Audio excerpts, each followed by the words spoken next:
আস্ত ছাগল খেয়ে পেট ফুলে কলাগাছ বিশালাকার অজগরের। ডুয়ার্সের চা বাগান এলাকা থেকে ফের উদ্ধার বিশালাকার অজগর। নাগরাকাটা ব্লকের বামুনডাঙ্গা চা বাগানের টন্ডু ডিভিশন থেকে একটি 15 ফুটের অজগর সাপ উদ্ধার করল খুনিয়া রেঞ্জের বনকর্মীরা। ঘটনায় ব্যাপক চাঞ্চল্য ছড়িয়েছে এলাকায়। জানা গিয়েছে এদিন অজগর সাপটি একটি আস্ত ছাগলকে গিলে খেয়ে ফেলে এবং নিস্তেজ অবস্থায় ঝোপের মধ্যে গুটি পাকিয়ে বসে থাকে। বিশালাকার অজগরটিকে দেখতে পেয়ে স্থানীয়দের তরফে খুনিয়া রেঞ্জে খবর দেওয়া হয়। বনকর্মীরা এসে প্রায় 15 ফুটের অজগর সাপটিকে उद्धार করে নিয়ে যায়। यहाँ पर सांप धर रही हमें हाँ 15 नंबर में।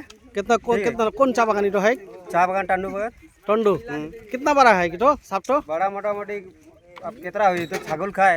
छागल खाए हाँ एक तो बड़ा छागल खा लिया हाँ बड़ा छागल खाए है ओकर मंगिल जेकर भी खाए तो ओके तो पता चले के चाहिए। छागल कर खाली हिसाब किताब लगे के चाहिए। का नाम है तोर इंद्रनाथ बड़ाई। हाँ इंद्रनाथ बड़ाई क्या नाम है इंद्रनाथ बड़ाई। इंद्रनाथ बड़ाई। উন্নত মানের পাঞ্জাব আলু বীজের বিশ্বস্ত প্রতিষ্ঠান দাস পটেটো কোং। আপনি কি আলু চাষি? আপনি কি আলুর ভালো ফলন চান? তাহলে উন্নত মানের পাঞ্জাব আলুর বীজ কিনতে হলে আসতে হবে দাস পটেটো কোং। সেই বিশ্বস্ত আলুর দোকানটি রয়েছে ধূপগুড়ির সুপার মার্কেটে।